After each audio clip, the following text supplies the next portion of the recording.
O passo firme de milhares de guerreiros sarracenos fará que um tremor percorra toda a Europa. Todos olharão ao alto gritando, salve-nos. E eu sussurrarei, não. Pois sois todos culpados. Os ávaros reis que armam exércitos, os papas que desatam guerras, os iluminados que a todos vós convenceram que o matar infiéis os faria ganhar um bom lugar no reino dos céus. Os órfãos, os indigentes e os eremitas. Quando o pequeno Atal abandonar este monastério, já será tarde. Já saberá tudo o que precisa saber para ingressar na Ordem dos Cavaleiros Templários. Jerusalém já terá sido conquistada pelos cruzados. Milhares de mortos mancharam suas ruas e cobriram de ódio e rancor as igrejas, as mesquitas e as sinagogas. E tudo por vossa culpa.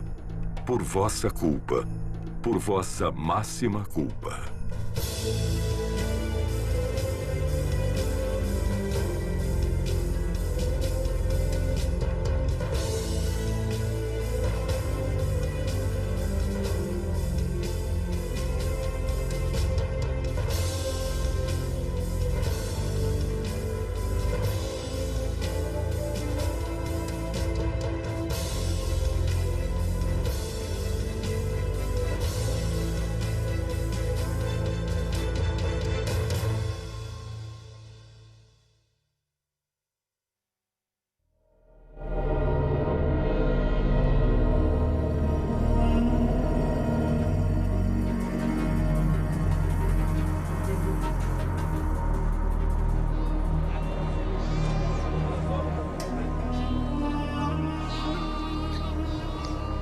Se um cavaleiro rouba a tua vaca, ele a leva para seu castelo. Lá, ele a assará no fogo.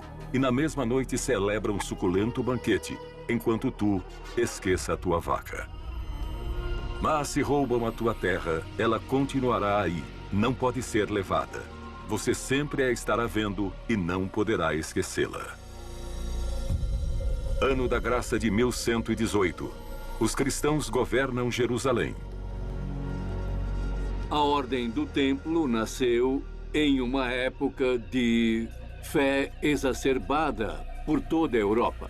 Jerusalém nessa época era, na verdade, um território muito confuso, no sentido de que as fronteiras estão em disputa com os muçulmanos e os cristãos dispõem de poucos cavaleiros e pouquíssimos soldados para defendê-las. Depois da Primeira Cruzada, a maior parte dos cavaleiros e soldados regressou para suas casas no Ocidente. E por isso, as tropas que ficaram em Jerusalém eram muito reduzidas. A verdade é que muitos cruzados, após alcançarem o objetivo de conquistar Jerusalém, decidem retornar para casa. O reino de Jerusalém era muito pequeno e, desde o início, diante disso tudo, fica evidente que tomou uma atitude estratégica defensiva. A Terra Santa é uma zona de amplo tráfego comercial. E, é claro, por conta disso, há uma série de bandos que se dedicam a assaltar tanto as caravanas quanto aos peregrinos. A peregrinação à Terra Santa era uma experiência muito perigosa. Normalmente, o peregrino não chegava a salvo. Isso gera uma necessidade automática de soldados, uma necessidade de policiais que protejam os peregrinos e protejam os cidadãos. E que, por consequência, estejam a cargo do reino que acabaram de conquistar. E houve uma série de cavaleiros, mandados por Hugo de Pains, que se ofereceram para proteger a chegada dos peregrinos à Terra Santa. E foram os primeiros cavaleiros templários. Balduíno II, rei de Jerusalém. Hoje receberás 9 cavaleiros, os mais puros e leais de todos que já combateram na Terra Santa.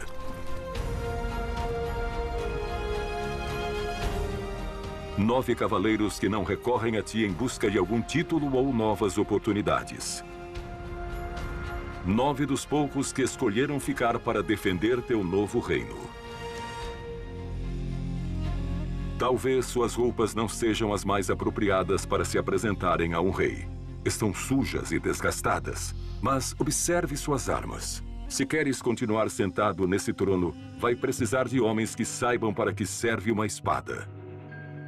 Chamam-se os pobres cavaleiros de Cristo, e quem os lidera é um nobre secundário chamado Hugo de Pains. Ele vai te narrar muitas dessas batalhas das quais tu tanto te orgulhas. Eles sim podem enfrentar o inimigo. Em 1118, 9 cavaleiros propuseram ao rei Balduíno II, já na Jerusalém cristã, fundar uma nova ordem de cavalaria como apoio aos peregrinos que chegavam à Terra Santa. Essa entrevista com Balduíno, essa iniciativa que tinha o rei de Jerusalém de implementar e instrumentalizar esse grupo de cavaleiros é realmente decisiva na hora de se explicar o nascimento da Ordem do Templo. Tudo isso começa com 9 monges. Um número que, como sabem, é muito especial, o número 9. O 9 sempre se destaca nos números e também na numerologia, não é? Por que 9? Dizem que cada uma das pontas afiadas da cruz templária representa cada um dos 8 cavaleiros. E o eixo central dessa cruz, esse serás tu, Hugo de Pains. Estas crônicas que falam de um número concreto, o 9, bem está muito ligado com a numerologia, a cabala, o esoterismo e o aspecto mágico das matemáticas que existia na Idade Média. Os 9 cavaleiros do templo com certeza eram mais. 9, 10 ou 12 eram muitos. Para um rei em situação muito delicada do ponto de vista estratégico e militar, um punhado de homens bem adestrados podia ser seguramente decisivo. A quantos duques, condes e reis veio obedecendo Hugo? Quanta mediocridade teve de conhecer para não querer servir a nenhum mais? Hugo de Pains, evidentemente, foi um inovador. Essa ideia de mesclar, de fundir monge com soldado não tinha ocorrido a ninguém antes. Não sei bem se era um romântico, mas o que ele defendia desde o primeiro momento é que devia haver uma série de soldados preparados para a guerra e que soubessem combater para defender aos peregrinos que iam ao Santo Sepulcro. Deve ter sido um personagem muito carismático, porque convenceu a todos, a partir do zero, o que era complicado. Mas conseguiu. Sem dúvida, conseguiu. Balduíno II, rei de Jerusalém. Sangram-me os ouvidos ao escutá-lo. Crês realmente que Cristo necessita de um rei que governe seu reino? Sua soberba vai aumentando com o passar dos anos, fazendo que até te enterre na igreja do Santo Sepulcro, como se isso te garantisse um bom assento no reino dos céus. Hoje entregarás a custódia do Templo de Jerusalém para Hugo de Pains e seus pobres cavaleiros de Cristo. Sabemos que a Ordem do Templo recebeu do rei nada menos que uma parte do Templo de Salomão para se assentar logo de início. Esta ordem teve como primeiro nome os pobres cavaleiros de Nosso Senhor Jesus Cristo. E diz a tradição que o rei Balduíno lhes entregou as cavalariças do que teria sido o antigo Templo de Salomão, passando então a serem chamados de Ordem do Templo de Salomão. Logo de início, o rei se dá conta de que precisa ter um exército permanente. Ter uma elite que servisse de núcleo central do exército. O importante é que o rei de Jerusalém veja a oportunidade que lhe oferece um grupo de cavaleiros dedicados, em última análise, para defender o próprio reino de Jerusalém. Há um certo mistério com as origens da Ordem do Templo. Por que um cavaleiro, Hugo de Pains, um feudo de segunda categoria, por que ele conseguiu essa dotação? Eu acho que Balduíno II, que tinha herdado o reino poucos meses antes, tinha uma escassa habilidade política. E o que ele fez foi apoiar-se em toda aquela gente que sente que pode lhe dar uma ajuda para a defesa de sua capital, que era Jerusalém.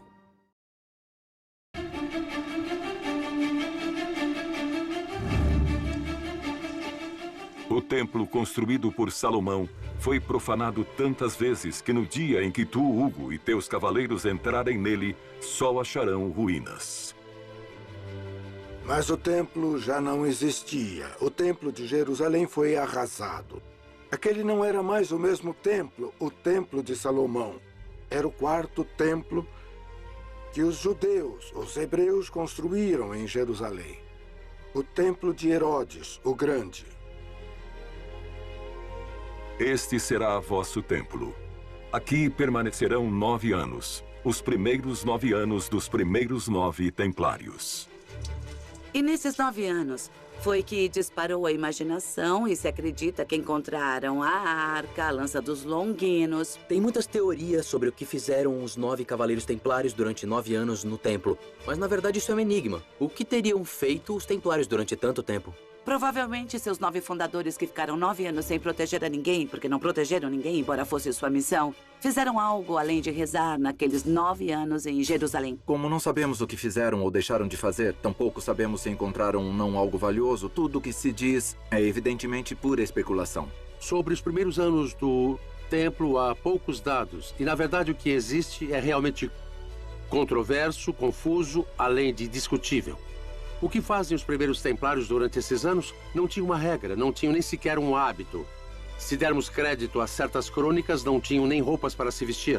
Ao que parece, além do lugar, o rei Balduíno II lhes entrega roupas, cavalos e o mínimo indispensável para o que viria a ser depois uma ordem de cavalaria. A que se dedicaram nesses primeiros anos? Em teoria, a defesa dos peregrinos.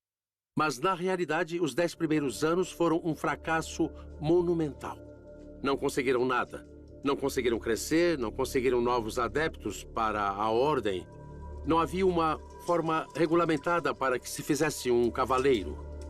Bastava simplesmente ir e dizer, eu quero ser cavaleiro do templo. Quero ficar aqui, neste lugar, neste templo, defendendo os peregrinos, defendendo a cristandade, entregar a minha vida a serviço desse ideal. Ano 1125 da era de Nosso Senhor Jesus Cristo. Os cimentos da igreja parecem estremecer cada vez que abres a boca. Acredita que a mesma igreja que cobre seus muros de ouro não deveria vestir seus filhos com farrapos. E agiste bem. Deves mesmo fazer que se envergonhassem por isso. Sois Bernardo de Claraval, o padre espiritual da Ordem de Cister. Teu nome já é conhecido por todos. Teu trabalho fará que vossas abadias floresçam por toda a Europa. Assenta as bases da Ordem da Cister, que se estende como pólvora fulminantemente e atravessa a Europa como um raio. Ergueram-se mais de 300 abadias pela Europa e, depois da sua morte, chegaram a ser 700. Bernardo de Claraval foi outro grande visionário. Não chegou a ser papa, mas tinha mais prestígio que qualquer papa de seu tempo. Era muito austero na forma de viver, desprendia-se de qualquer tipo de bem material, apenas comia, mas tinha problemas de úlceras devido à sua má alimentação, porque tinha essa ideia de austeridade, da pureza absoluta, quase sem comer. Escolha bem tuas palavras, Hugo. Não estás escrevendo a um abade qualquer. O apoio de Claraval à tua causa poderá ser decisivo. Mas antes, há que convencê-lo. Bernardo de Claraval era primo, era parente de Hugo de Pains. Logo o conhecia. Sem São Bernardo de Claraval, sem este abade, realmente o templo não teria sido o que foi. Esses pobres cavaleiros que custodiam o templo de Jerusalém parecem realmente dispostos a consagrar-se a Deus, a proteger a cristandade. Por acaso, não é essa a obrigação de todo bom cristão? Durante os primeiros anos, os templários crescem pouco. A regra era muito nova, embora já contasse com os votos de castidade, pobreza e obediência. E somente quando Bernardo Claraval escreve o elogio da nova milícia, a fim de incentivar os nobres para que ingressem nesta nova ordem, será quando a ordem do Templo de Salomão começa efetivamente a crescer. Sim, é certo que São Bernardo teve um papel importante. Entre outras coisas, escreveu todo um tratado, o Elogio da Nova Milícia, que é uma apologia, uma justificação dos templários.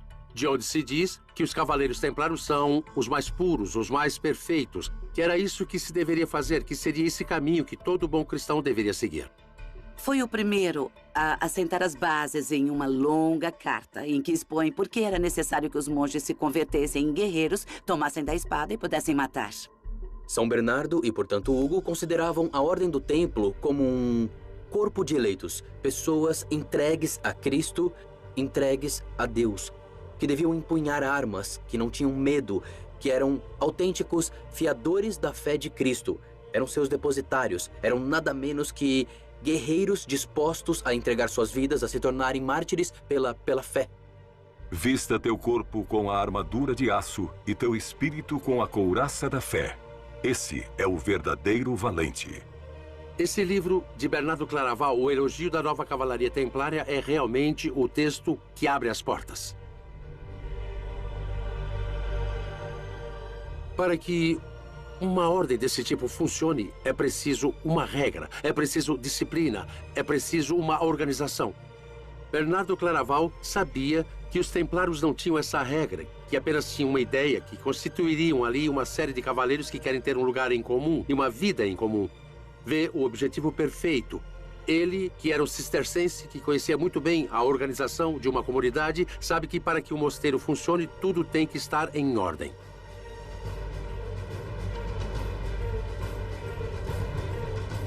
O que ocorre, pequeno Artal? Por que é tão difícil abandonar este monastério? Não temas. É um homem forte e temente a Deus. Nada poderá te causar dano. O convento no qual te criaste estará a salvo. Bernardo de Claraval percebe que era isso que tinha que fazer. Que essa ordem, que fora fundada em Jerusalém, era realmente o ideal que ele perseguia. A mescla perfeita e quase pura entre o homem que se entrega a Deus no mosteiro, mas que também se entrega para a defesa dessa ideia da cristandade mediante o uso e prática de armas, os templários. Os monges fizeram de ti um homem obediente, disciplinado e bom conhecedor das palavras de Cristo. Já sabes tudo o que precisava saber. Pois o templo é a espada de Deus, e tu, templário, logo sereis o braço forte que empunha sua ira. Despeça-te destes muros, não voltarás a vê-los.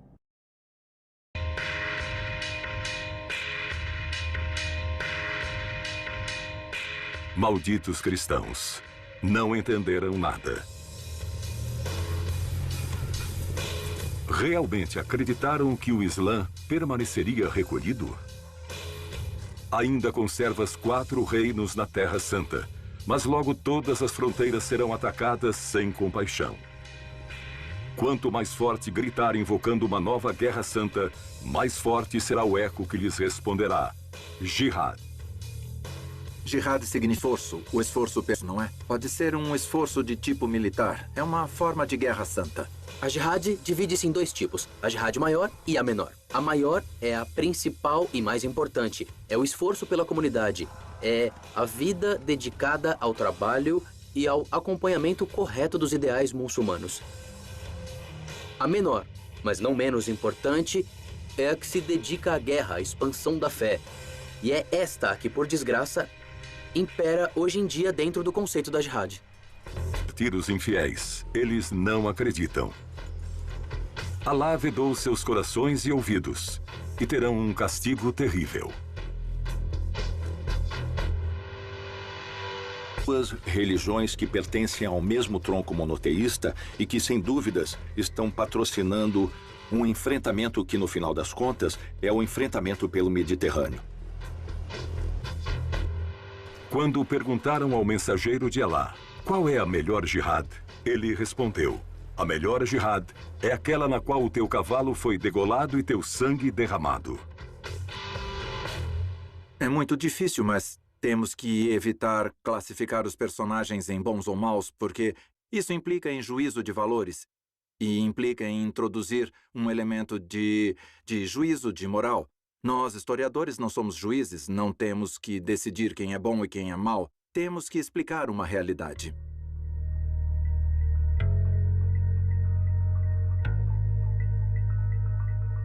Meus queridos cavaleiros do templo, não sabem quantas lendas chegaram a ser escritas sobre vós. Uns dizem que vieram desenterrar tesouros, outros que vieram escondê-los. Há quem jure ter lhes escutado praticando ritos proibidos e, inclusive, atacar portando a Arca da Aliança, cobrir-se com o santo sudário, comer do fruto do paraíso e chegar a beber do santo Graal. Até agora, eu só os tenho visto tomar medidas de vosso templo. Ou há algo que não nos querem contar?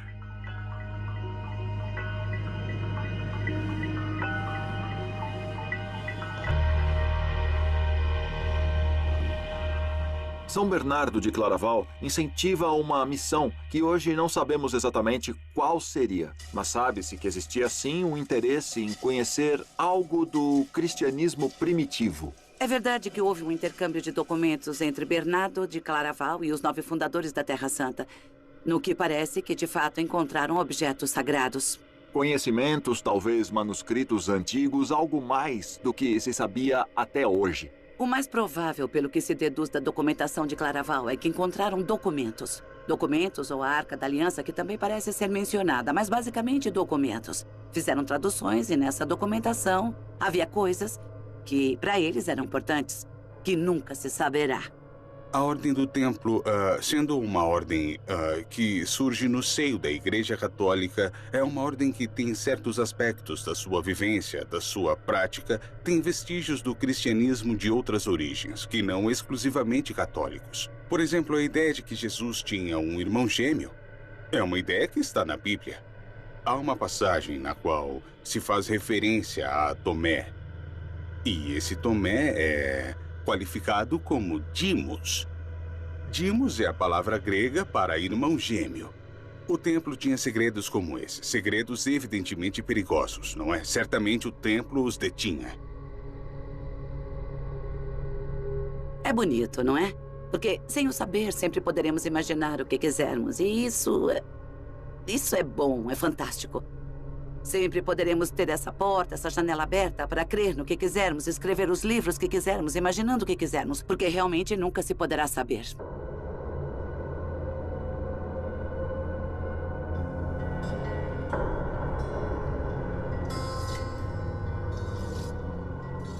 Os Cavaleiros da Ordem do Templo, passado algum tempo, já haviam liberado todos os caminhos de ataques que mercenários e muçulmanos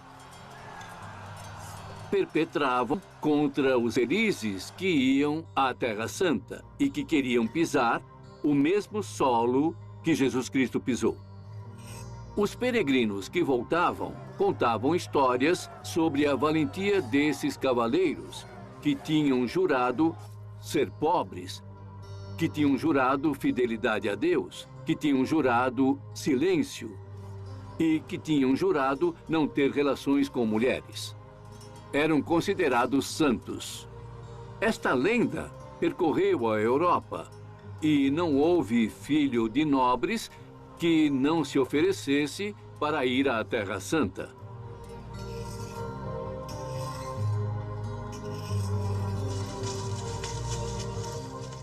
Bem, Hugo. Vejo que é hora de retornar à Europa para colher o fruto de todas essas lendas que você semeou. Diga-me que não sentia falta do cheiro desses bosques. Já não são mais 9 cavaleiros andrajosos que escoltam caravanas de peregrinos para a Terra Santa.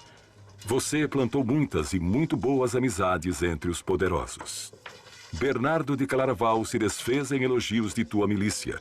Os nobres incutem em seus filhos esses mesmos valores, e os reis desejam te conhecer. Asseguro-te que todo mundo escutará alguma vez da valorosa cria de Hugo de Pains e seus templários. Inicialmente, o que ele faz é retornar ao Ocidente para receber uma série de apoios e para proceder à institucionalização e obter o reconhecimento oficial por parte da Igreja do Ocidente. Aí vem o Concílio de Troyes. Bernardo de Claraval pediu que se convocasse um concílio, o Concílio de Troyes, para estabelecer uma regra para os Cavaleiros Templários. Chega a comitiva dirigida por Hugo Pains, que chega à Europa em 1127. E foi então quando se oficializou essa ordem monástica e militar ao mesmo tempo. Relatarás a todos os presentes os humildes começos dos pobres cavaleiros de Cristo e a difícil situação em que se vive na Terra Santa. Terás que ler um por um os 72 capítulos da regra redigida por Bernardo de Claraval. Mandamentos sobre os quais viverão como monges e como guerreiros para o resto de vossas vidas. Serão os únicos cavaleiros com direito a usar uma capa de cor branca, pois não haverá cavaleiros mais puros sobre a face da terra. Não terão que obedecer a nenhum reino, nunca mais. Os templários somente obedecerão a Deus e seu representante na terra, o Papa. O Papa permitiu que estampassem uma cruz vermelha sobre o manto branco. Uma cruz de cor vermelha que simbolizava o sangue de Cristo. O fogo do Espírito Santo acende sobre o branco da pureza. Para mim, o vermelho não representa só o sacrifício. Representa também o fogo do Espírito.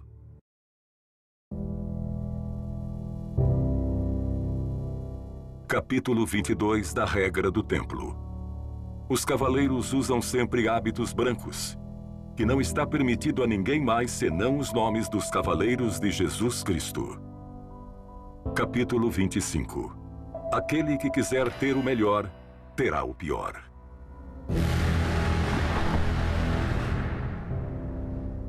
Capítulo 70. Serão evitados a inveja, o fervor, as intrigas e as confidências como se fossem a peste. Capítulo 72. Nenhum irmão beijará a viúva, nem a virgem, nem a amiga, nem nenhuma outra mulher. A regra estabelece cada um dos movimentos que um templário realiza desde o momento em que ele se levanta até o momento em que ele se deita. Regula como um templário deve viver no convento, mas também regula como viver no campo. Regula como se nomeia um mestre ou como se nomeia um novo irmão que deseja entrar na ordem. Os templários deviam ser, segundo a regra, os primeiros a chegar ao campo de batalha e os últimos a sair. E eram proibidos de se retirar.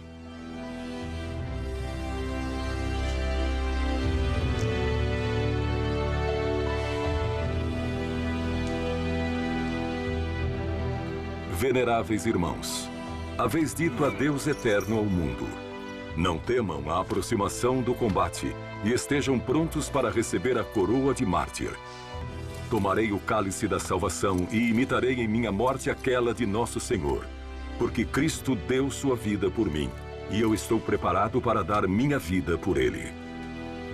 Quando entravam para a Ordem dos Templários entre os jovens, havia algumas práticas de iniciação que eram muito violentas. Se preparavam para o sofrimento e, por isso, a dureza dessas práticas.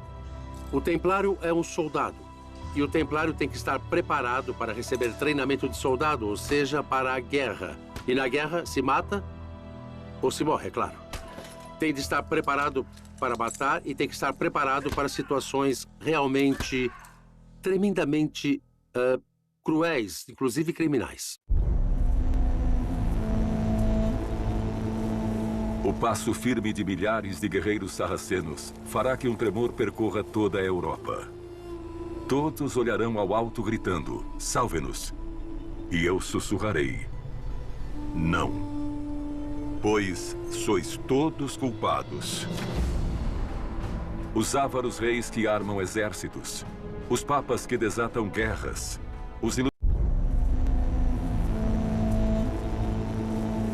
O passo firme de milhares de guerreiros sarracenos fará que um tremor percorra toda a Europa. Todos olharão ao alto gritando, salve-nos. E eu sussurrarei, não. Pois sois todos culpados. Os ávaros reis que armam exércitos, os papas que desatam guerras, os iluminados que a todos vós convenceram que matar infiéis os faria ganhar um bom lugar no reino dos céus. Os órfãos, os indigentes e os eremitas. Quando o pequeno Atal abandonar este monastério, já será tarde. Já saberá tudo o que precisa saber para ingressar na Ordem dos Cavaleiros Templários. Jerusalém já terá sido conquistada pelos cruzados. Milhares de mortos mancharam suas ruas e cobriram de ódio e rancor as igrejas, as mesquitas e as sinagogas. E tudo por vossa culpa. Por vossa culpa. Por vossa máxima culpa.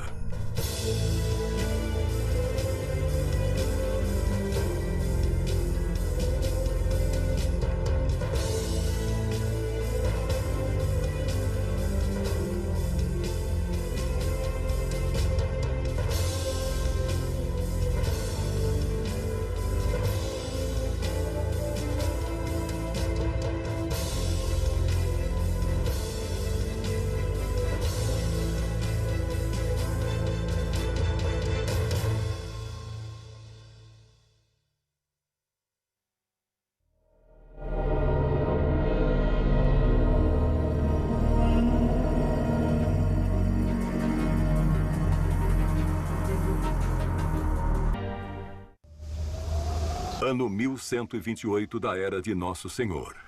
Cada inverno parece mais frio que o anterior. E esta é uma longa viagem. Para se entrevistar com o Papa em Roma e ter sido reconhecido na França como primeiro mestre da Ordem dos Templários, tu, Hugo, dirigirá teus passos até o extremo ocidental da Península Ibérica. E o que tem a ver tudo isso com a Península Ibérica e com Portugal? Tanto os condados portugueses, futuro reino de Portugal, como Aragão, são regiões da Europa, junto com a França, em que os templários chegam primeiro. Dona Teresa, condessa dos condados portugueses. Apegou-se tanto ao poder que não suporta a ideia de não fazer sempre o que deseja. O que foi que tanto te atraiu a esses cavaleiros? Por acaso, não sabe que juraram castidade por toda a vida? Era condessa dos condados portugueses. Mas, no fundo, aspirava a ser rainha dos condados portugueses. Era uma mulher decidida, uma grande diplomata. Criou intrigas de todo tipo entre Galícia e Leão. Acredita-se que os templários poderiam ter chegado, inclusive, antes do Concílio de Troyes, no ano de 1126, mas do que não há dúvidas é que, em 1128, Dona Teresa lhes doou o castelo de Sur. O primeiro castelo da Ordem do Templo não será edificado na Terra Santa, e sim aqui, bem na fronteira entre o Islã e os condados de Dona Teresa de Portugal. Este será o primeiro castelo templário. O primeiro lugar será basicamente um lugar de fronteira entre a Lusitânia, ocupada pelo Islã, e a parte ocupada pelos cristãos, os condados portugueses, que tinham sua fronteira sobre o rio Mondego. Diferentemente de outras doações que os templários receberam na Europa, as da Península Ibérica tinham outra missão. Enquanto na Europa sua função era de arrecadar fundos, em Portugal, sua missão era fundamentalmente participar da Cruzada Ibérica, porque, ao mesmo tempo em que havia uma cruzada no Oriente, a Península Ibérica estava ocupada em 90% pelos muçulmanos, existindo também esse espírito de cruzada. Inicialmente, a missão dos cavaleiros foi de proteger os peregrinos, mas logo mudou e passou a ser de proteção também aos territórios. E é então quando se instituiu uma ordem autenticamente militar, como um exército.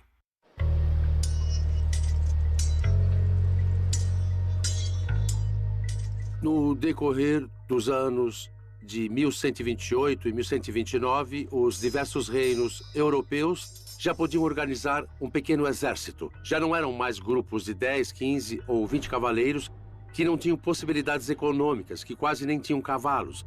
já possuíam uma operacionalidade militar extraordinária. Tinham recebido muitas doações de todas as partes da França, Escócia, Inglaterra e Portugal. Doações em dinheiro, mas também doações de renda e doações de terra. Com esse avanço, os templários voltam a Jerusalém já bem carregados de riquezas.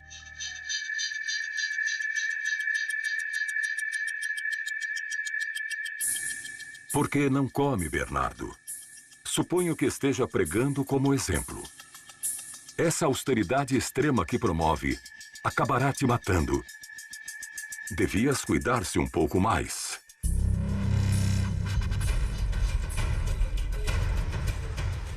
Ano 1143 da Era do Senhor. Os cristãos ainda conservam 4 pequenos reinos na Terra Santa. Mas Edesa, o mais desprotegido deles, hoje mesmo mudará de bando. Nada poderia se opor a essa cavalaria turca que acaba de aparecer na linha do horizonte. As autoridades da cidade indefesa não tinham mais remédio do que entregá-la.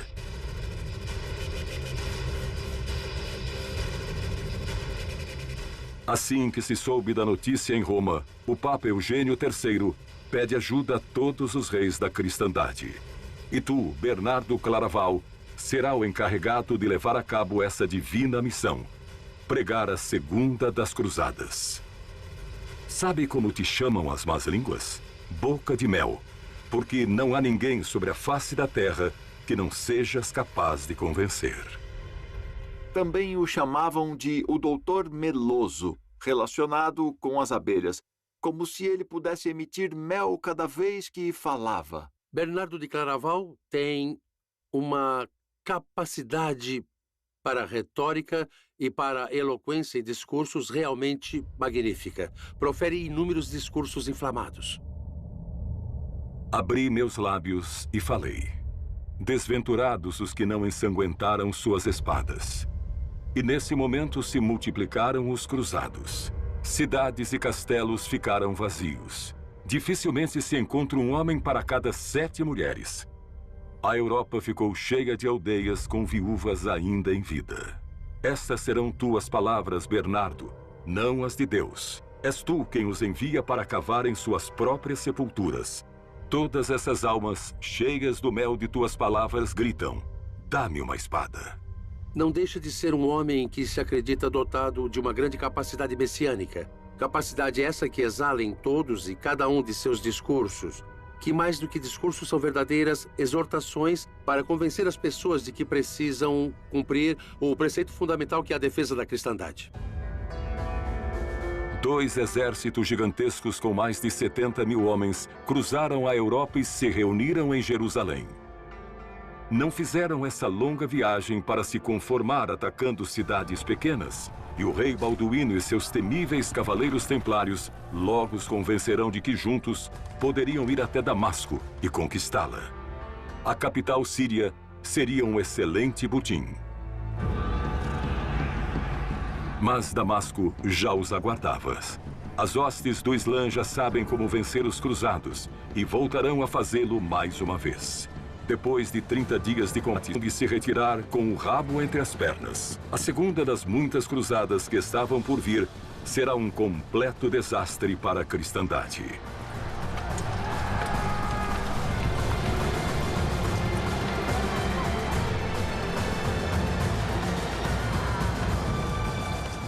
Na Segunda Cruzada, já há grupos de cavaleiros templários que são capazes de participar com êxito de operações militares ao nível do que seria um combate em campo aberto. Não sabemos exatamente quando surgiram na batalha, mas, sem dúvida, na Segunda Cruzada já participaram em campanhas militares. As cruzadas, como objetivo cristão, segundo os evangelhos e segundo as ideias cristãs de fraternidade e amor ao próximo, foram um completo fracasso.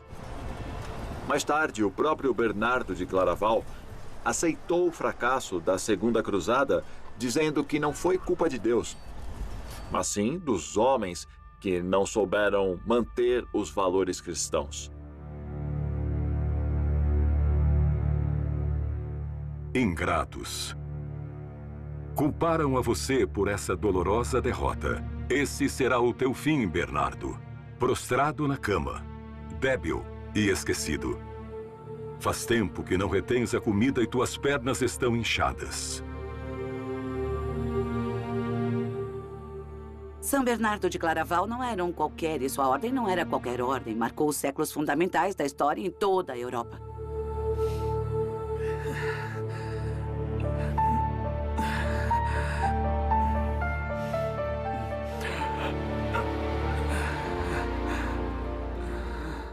Eu te avisei. Devias ter se cuidado. Teu ventre não vai suportar nem mais uma noite. Serás canonizado. Assim que, culpado ou não, todos teremos de chamá-lo de São Bernardo de Claraval. Fundamentalmente, cria-se nas pessoas um tipo de monge muito especial, que se sabe e se sente muito superior.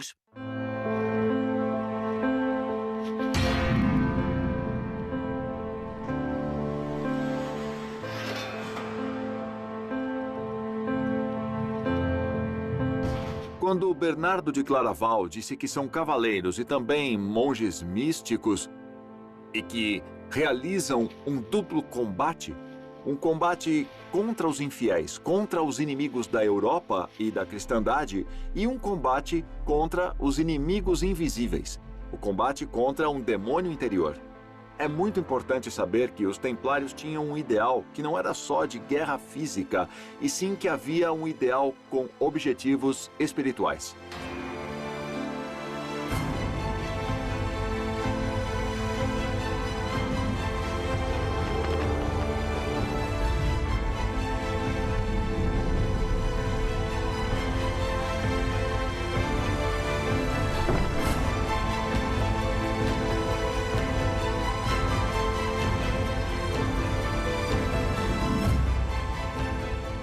Os cavaleiros templários, ao contrário das modas europeias, em que os cavaleiros iam vestidos de seda, com luvas e com sapatilhas de ponta, que Bernardo Claraval criticou duramente, dizendo que esses cavaleiros que andam com sapatilhas de luxo e com luvas e camisas de seda são incapazes de combater pela verdade e combatem apenas por motivos frívolos. Os cavaleiros do templo, apesar de não terem nada, de apenas servirem a Deus e a sua fé, eram guerreiros fantásticos. Homens que tinham adotado os valores da cavalaria e defender os outros, os fracos, os velhos e as mulheres. Os romances que eram lidos na Europa, inflamados pelos peregrinos que voltavam e que contavam as aventuras dos cavaleiros templários, mostravam homens que haviam bebido do espírito da Távola Redonda e dos cavaleiros do rei Arthur. Toda aquela gente que ia a Jerusalém para servir na Ordem dos Templários, no fundo, o que estava buscando era a Távola Redonda do rei Arthur.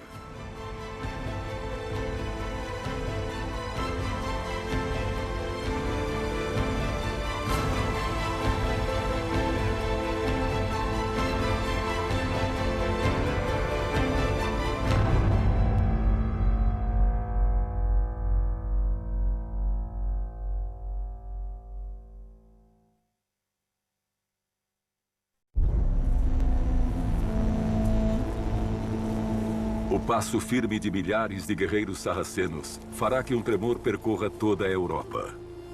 Todos olharão ao alto gritando, salve-nos. E eu sussurrarei, não. Pois sois todos culpados. Os ávaros reis que armam exércitos, os papas que desatam guerras, os iluminados que a todos vós convenceram que matar infiéis os faria ganhar um bom lugar no reino dos céus. Os órfãos, os indigentes e os eremitas.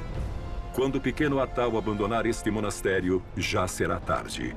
Já saberá tudo o que precisa saber para ingressar na Ordem dos Cavaleiros Templários. Jerusalém já terá sido conquistada pelos cruzados. Milhares de mortos mancharam suas ruas e cobriram de ódio e rancor as igrejas, as mesquitas e as sinagogas. E tudo por vossa culpa, por vossa culpa, por vossa máxima culpa.